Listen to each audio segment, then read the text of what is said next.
We got a winner-take-all Game 7 in the Stanley Cup Final, and we have a couple of Sabres trade rumors to get to as we kick off draft week here on the Locked On Sabres podcast.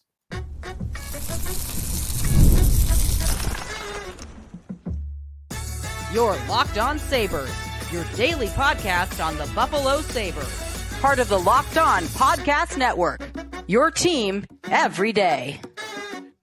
And thanks for making Locked On Sabres your first listen every day. We are free and available wherever you get your podcast, part of the Locked On Podcast Network, your team every day. Today's episode is brought to you by FanDuel. Make every moment more as the playoffs wind down, the sports don't stop. But this summer, FanDuel is hooking up all customers with boost or bonus daily. That's right. There's something for everyone, every day, all summer long. Visit FanDuel.com/lockedon to get started. Sneaky Joe DiBiase on today's show. Lot to get to. We've got a couple of Sabres trade rumors that will kick off draft week for us. We'll get plenty in on prospects throughout the week leading up to Thursday. And then, of course, after, we'll spend a lot of time, of course, on the guys that they select. Hadi Kalakash will be a part of this week from Locked On NHL Prospects, so we'll get into all of that, but I think it's going to be a big trade week in the NHL, and I expect the Sabres to be involved. We'll start that off with a couple of rumors that we saw today. One from Dave Pagnotta of the Fourth Period. Another one, Chad DiDomenicis tweeted out an idea that he's heard thrown out there that the Sabres and the Capitals could be talking. I've got a thought on what that might be. And Zegras is an idea. Here we go again. This is like the third summer in a row where this guy is seemingly available. Anaheim should just do it already. You clearly don't want this guy long-term. Every year we're talking about him. There's a reason why we're talking about him and the Sabres. There was a connection made this morning. So we'll kind of revisit Zegras as an idea. What his season looked like, how different he is as a trade commodity this year as opposed to last year when we would have talked about him on this show. I've got a couple of texts from our listeners as well on the Zegras idea. So yeah, a lot to get to on today's show. Of course, it is the night of Game 7 and between the Oilers and the Panthers. Edmonton roaring back, down 3-0 in the series. Clearly figured something out, have been able to free up their offense that was pretty much neutralized in the first 3 games of the series. Games 4, 5, and 6, the Panthers have been outscored 18-5 by the Edmonton Oilers. The Oilers have been awesome. These games haven't even really been close as they have been battling through here to get to a Game 7. In fact, Florida was only within 1 goal of Edmonton for 12 minutes of the last 3 games. They have been no match in the last 10 days. So what do we get tonight? Back against the wall, Florida team that I think is a more complete hockey team and is the best all-around hockey team the whole season. They get a home Game 7, and now they have to be desperate. Or Edmonton, who looks unstoppable at the moment, looks like Florida has no answers for, currently has the better goaltender. Stuart Skinner, Game 4 or later in this postseason, has not lost yet. 10-0 and has a .950 save percentage, under 2 goals per game allowed. He's been great. Bobrovsky, meanwhile, since the third period of Game 3, has a .756 save percentage. Horrendous, huge reason why we've made it all the way here to Game 7. So I don't really know what to expect. I could really see it going either way. I'm rooting for Edmonton. I've definitely landed on rooting for Edmonton. Let's see the history.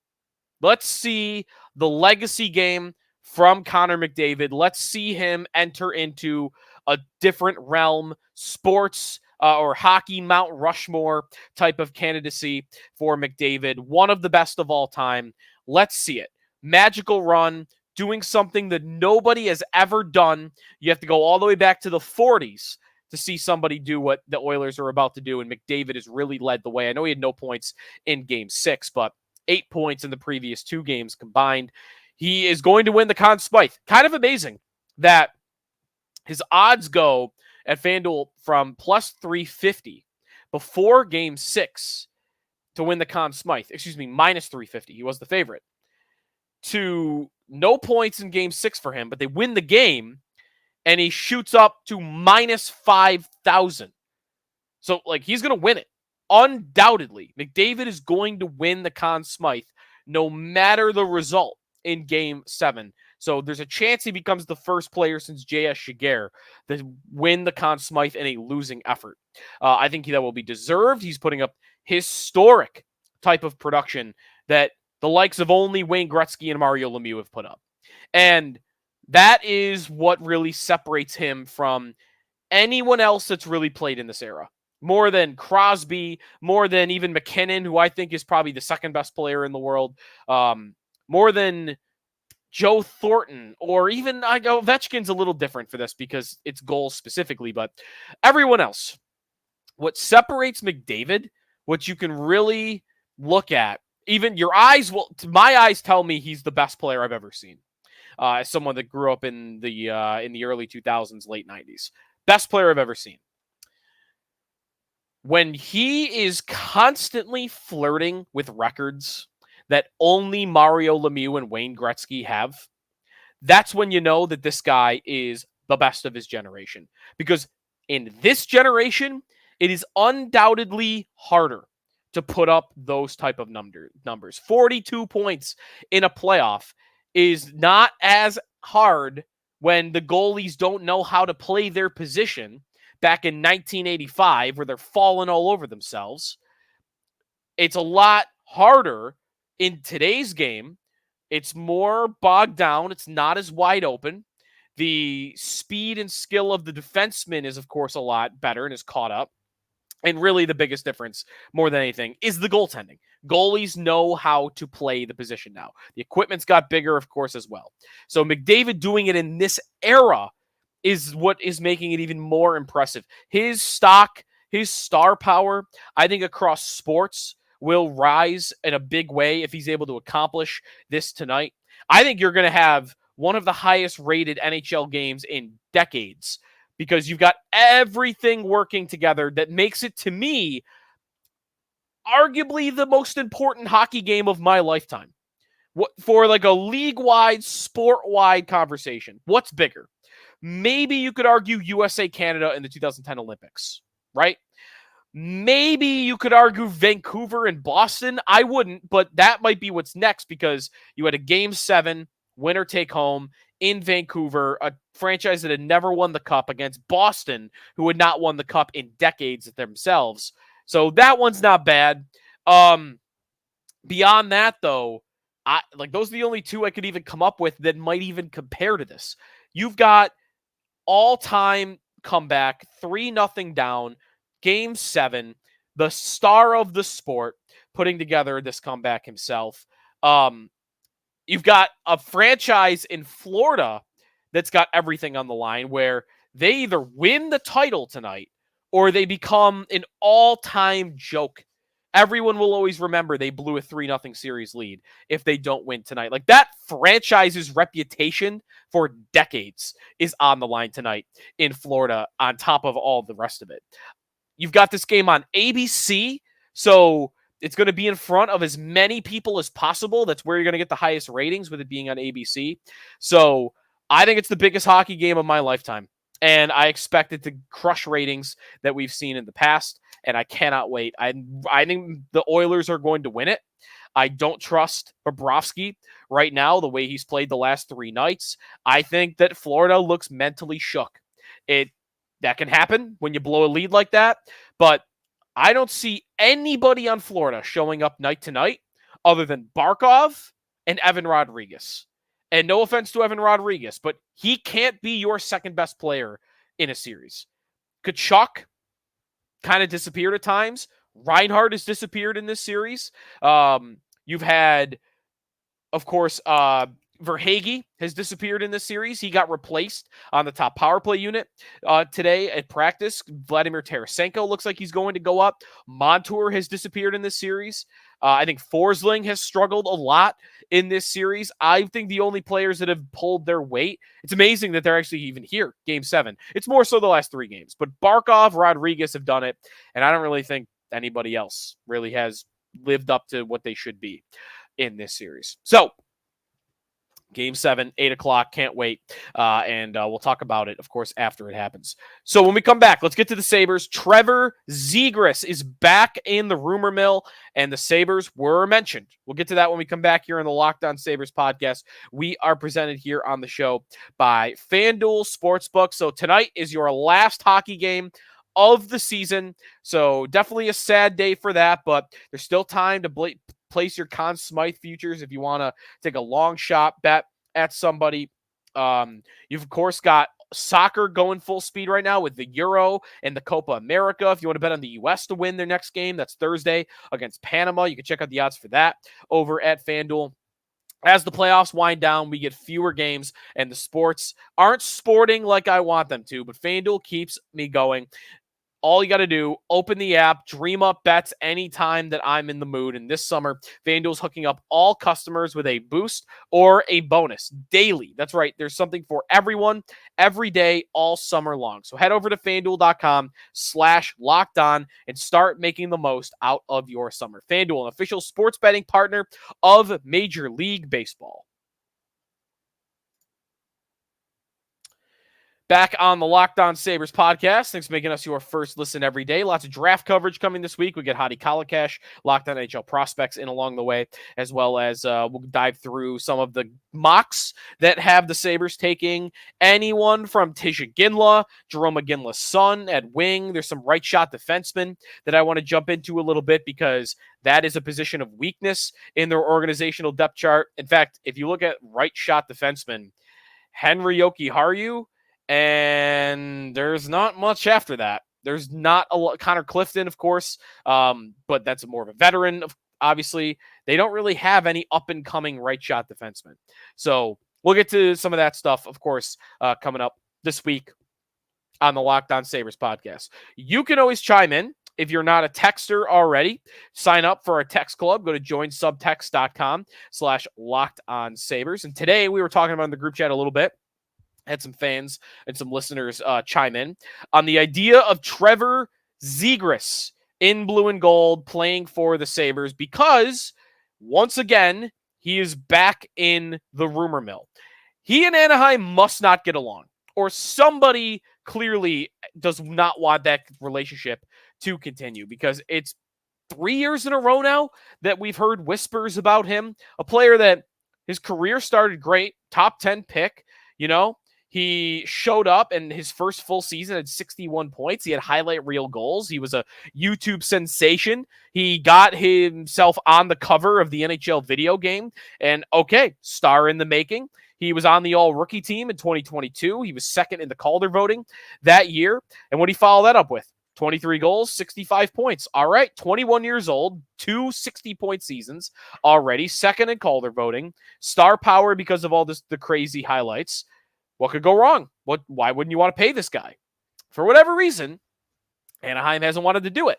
And I think I have the answer to it for whatever reason, but they haven't wanted to do it. And at present, he has 2 years remaining on his contract. So, is he back in the trade rumor mill? Dave Pagnotta, the fourthperiod.com, plugged in insider. He writes this morning that Zegras is kind of back in the trade market. And he mentions 8 teams, at least, but he mentions 8 teams that have shown interest in acquiring Trevor Zegras. Of the 8 teams, and you have Chicago's and Ottawa's and plenty of others, but of those 8, the Sabres are mentioned as one of the teams that have shown interest in Trevor Zegras. So let's explore Zegras, the idea, and the biggest difference, in my opinion, for him as a trade target from last year at this time to this year at this time, from when we last talked about him. Number one, let's start with the player himself. He is 23 years old. He is gifted offensively. He's not a big player, average size, 6 foot, 185. This is absolutely not the guy that is tougher to play against. The full 200-foot player that's going to make the Sabres more versatile. That is not what Trevor Zegras is. Zegras is offense. Offense, offense, offense. He is a bad defensive player. Just Flat out. Doesn't mean he can't get better. He just turned 23. He'll fill into his body a little bit more. He could get better. But so far, he's been a bad defensive player. But he's been an amazing offensive player. The amount of chances that he creates, the zone entries that he has, he's able to carry the puck. He's able to pass the puck. He's got a good finishing ability as well. Reminder, he's put up those couple of 60-point seasons on a very bad Anaheim team where he's not surrounded by a lot of talent at all. A team that rarely has the puck because they're so bad. So his numbers might be a little bit higher on a better team. In fact, they probably will be, I think. But again, you're not getting the type of third-line center that you might think, unless, because Zegras is a centerman, who has played some wing too, of course, can he be a top six centerman, and maybe Dylan Cousins kind of is like a 2B type of center, where you have three top lines, all maybe play near equal ice time between Thompson, Zegras, and Cousins. The fit would be a little bit weird. He's a good player. He's a very good player.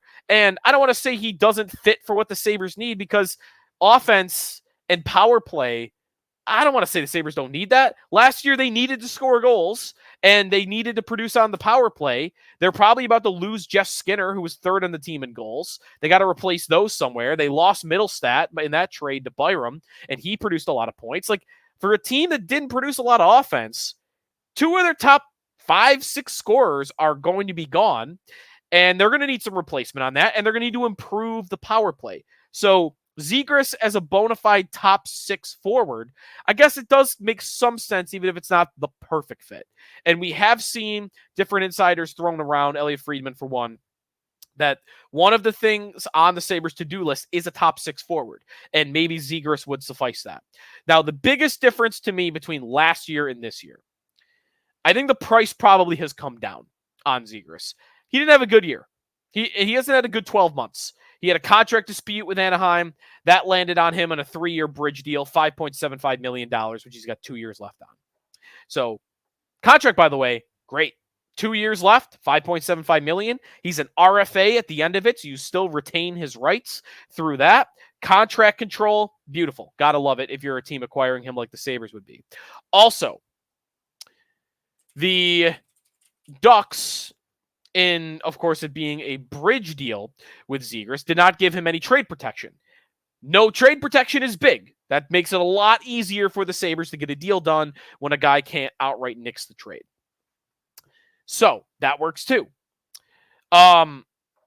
Where this idea is different than last year is price. He only played 31 games last year. Injuries, that contract dispute beginning of the year I mentioned, but injuries kept him out of more than 50 games.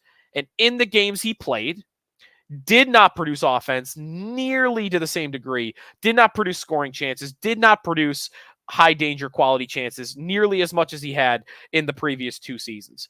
It ended up in 15 points, 6 goals, 9 assists in 31 games played. Not a great season at all. And of course, as I mentioned, not a very good defensive player. So wasn't doing a lot for the Ducks last year. Last year, I might have thought this is a hockey trade. This is Dylan Cousins. This is Middlestat. This is a trade, some trade like that. Not Power, but some defenseman. Now, because of the year he just had and the drama Anaheim has continued to endure with not figuring out in their own right if they want to pay this guy or not, I think that you could get him now for a pick and a prospect. Like, now I might consider the possibility that you could trade for Trevor Zegras for the 11th overall pick, and one of your top prospects is very manageable, is a very reasonable idea that Anaheim could very well accept. You want to throw Roseanne in, you want to throw Noah Ostlund in, and you pair him with 11, and then you get Trevor Zegras in return. I think that's a reasonable trade idea that the Sabres could get done with the Anaheim Ducks. So I like the idea. I would not say no to talent like this. I think he's a little bit overrated because he's got the highlight reel plays. We all remember the flip off his stick over the net that he scored against, that he set up a goal against the Sabres 2 years ago. He's got 2 Michigan goals. He's the filthiest dangler in the sport. It's crazy. He's a TikTok, Instagram, social media sensation that kids want to emulate that. Some of the stuff that he's done. So he's a cool player. He's an awesome player to watch. He's not as good as how big his stardom is, though, which can still be okay. He's not as good as someone that deserves to be on the video game cover. He's not as good as someone that has all the views, the viral hits that he does. But just because he might be a little bit overrated doesn't mean he's not still a very good player. I think he's a very good player. Just don't expect him to come be a 100-point player. Don't expect him to come be a superstar for you. He's just a darn good top 6 forward.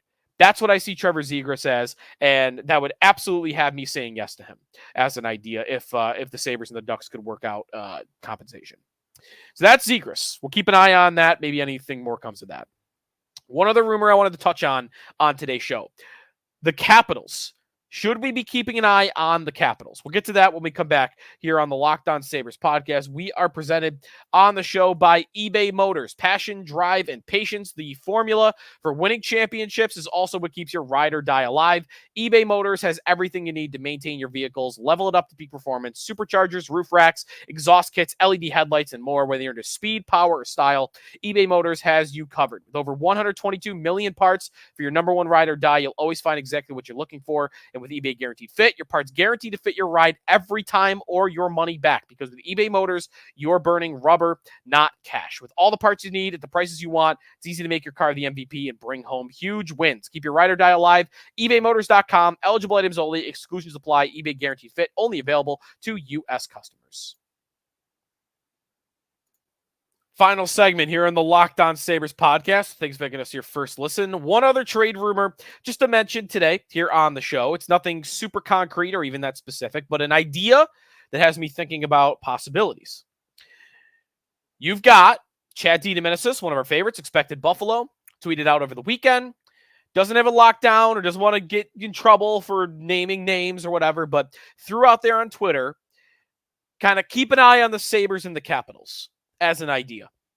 The Capitals were active this weekend. They had that big trade going into the weekend where they sent Darcy Kemper away. They brought in Pierre-Luc Dubois. Don't understand why they did that at all. Dubois, long, bad contract. Kemper, short, bad contract. Why would you go for 5 more years or 4 more years of a bad contract when they're both bad contracts? I don't understand it. They're pouring assets in, though, to break the record for Ovechkin. That's, to me, the only explanation for why they made that trade. So keep an eye on Washington. If you look at Washington, you still can on Cap Friendly, by the way, until they steal it away from us. Maybe we can trade for Cap Friendly. Who do you want? Who makes sense? Who's a reasonable idea for what the Sabres would be looking for and for who Washington might be willing to unload? And one name that I would circle in red ink, because Nicholas Backstrom is not officially retired, I personally don't know where his recovery stands and whether there is a plan for him to return. I know there were rumors a couple months ago that he probably will never play again, but that's not official. Maybe he comes back at 36 off that hip injury that Patrick Kane just came back off. I don't know. It's probably unlikely, but maybe there's still a chance. If you look at their depth chart, though, if you look at trading for Pierre-Luc Dubois, a top 6 centerman, right? Who could they poach because Dubois is there now? Well, would they be willing to trade away Dylan Strome? Dylan Strome, that's an idea, by the way. Chad's the one who had the Sabres Capitals thing. Chad has been all over Dylan Strome as an idea, as a perfect idea for the Sabres all offseason. So to take from him a little bit here, I love this idea. I think Strome as your third line center is as good as you could do. This is coming from somebody that has never liked Dylan Strome's game. I've never been a big fan of it. All the way back to me, my brother, and my buddies driving down to Erie to see McDavid play 11 years ago, watching 16, 17, and 18-year-old Dylan Strome and juniors. I was never impressed. He would put up numbers as the second-line center in Erie, but never wowed me. Didn't have the foot speed. Had decent finishing ability, decent hands, kind of a decent all-around player. But in juniors, you're expecting exhilarating.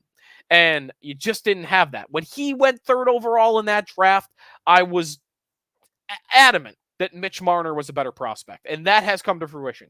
Absolutely. But despite my thought that Strome might be just an outright total bust, which early on it started to look that way, but has really come around in the last 2 years in Washington.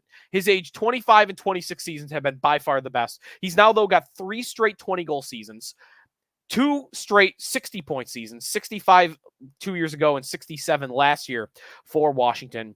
He has got a decent contract. He's got 4 years left at $5 million per year. Not bad at all at age 27 years old. If Washington would be willing to trade him for futures, that guys that might be ready to join the NHL right now, they're a very old team. Maybe they want to throw some youth in there. Strome as a middle six center for the Sabres makes a ton of sense. He's also developed into a very good defensive player. So you'd be getting that defensive style center that is, I mean, he's not like a Selke guy, but he's a better defensive center, I think, right now than both Thompson and Cousins are. Certainly Cousins. So Strome's going to give you that. He's very good at driving offense.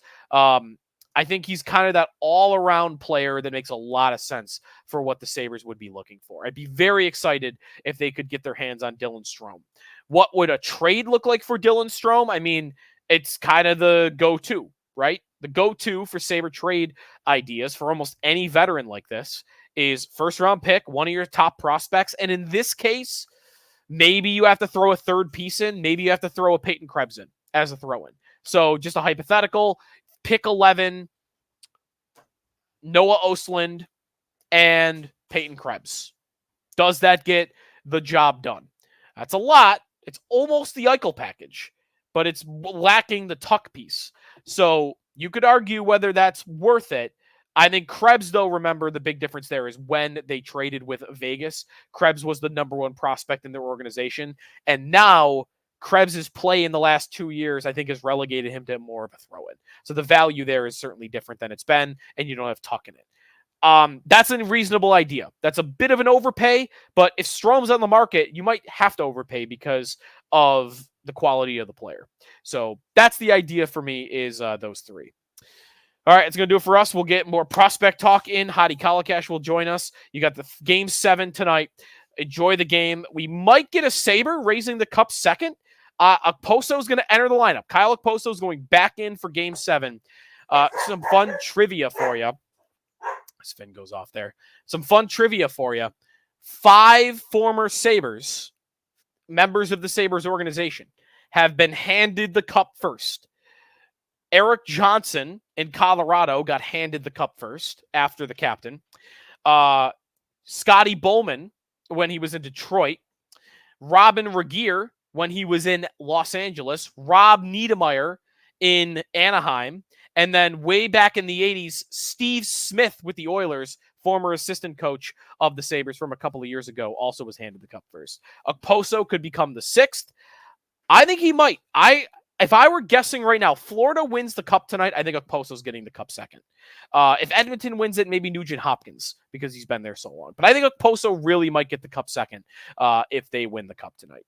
So enjoy Game 7. We'll talk about it. We'll get the draft rolling with some prospect talk coming up on our next show as well. Thanks for listening to Locked On Sabres, part of your Locked On Podcast Network, your team every day.